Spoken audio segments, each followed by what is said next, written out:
விஜய் அண்ணா ஜோடி முடிஞ்சிருச்சு. அவ்வளவுதான், சாப்டர் க்ளோஸ். இப்போ 2 நாள் கழிச்சு அவர் டெல்லிக்கு போய்க்கலாம். ஆனா நேத்துக்கு முத நாள் உடனே போய் அவர் டெல்லியில இறங்கியிருக்காரு. செயற்குழு கூட்டம் உடனே ஏற்படுத்தியிருக்காங்க. அது ஏன்னு தெரியல. ஆனா திட்டவட்டமா ஒரு செய்தி சொல்லிருக்காங்க. என்னன்னா, ஒண்ணு நீ அதிமுகவுல சேரு, இல்லையா இந்த கரூர்ல நடந்த அத்தனை மரணத்திற்கும் நான் தான் பொறுப்புன்னு சொல்லி நீ ஏத்துக்கோ.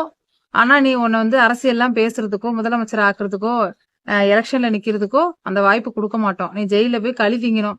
அந்த கரூர்ல நடந்த பிரச்சனைக்கு நான் தான் காரணம் அத்தனை உயிர் போனதுக்கு அப்படின்னு நீ சொல்லிட்டு ஜெயிலுக்கு போகணும். இல்லையா நீ அதிமுகவுல கூட்டணி சேரு. இது ஒரு விதமான மிரட்டலா இல்ல என்னன்னு தெரியல. நம்ம சாதாரணமா நினைக்கிறோம் ஒரு அரசியலுக்கு போயிட்டா அது ஸ்டாலின் ஐயாவா இருக்கட்டும், எடப்பாடி ஐயாவா இருக்கட்டும், பன்னீர்செல்வமா இருக்கட்டும், இல்ல ஜெயலலிதா அம்மாவா இருக்கட்டும், எம்ஜிஆர் ஐயாவா இருக்கட்டும், காமராஜர் ஐயாவா இருக்கட்டும், ஒரு அரசியலுக்கு வராங்க, ஒரு சரியான ஆட்சி நடத்த யாரும் இல்ல, மக்களுக்கு சேவை செய்ய நாங்க செய்யறோம்னு சொல்லிட்டு வர்றாங்க. அவங்களால ஈஸியா சொந்தமா சுயமா யோசிச்சு ஒன்னும் பண்ண முடியல.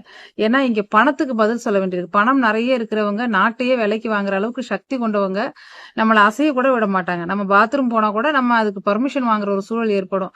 நம்ம ஈஸி நினைச்சிட்டு இருக்கோம். ஒருத்தர் சிஎம்க்கு வராரு, போராடுறாரு, மக்களை கண்டுக்க மாட்டாரு, அவர் பாட்டு கார்ல போறாரு வராருன்னு. அவருக்கு நியாயமான மிரட்டல்களும் அநியாயமான மிரட்டல்களும் பண ரீதியான மிரட்டல்களும் வரும்பொழுது அவர் என்ன பண்ண முடியும்?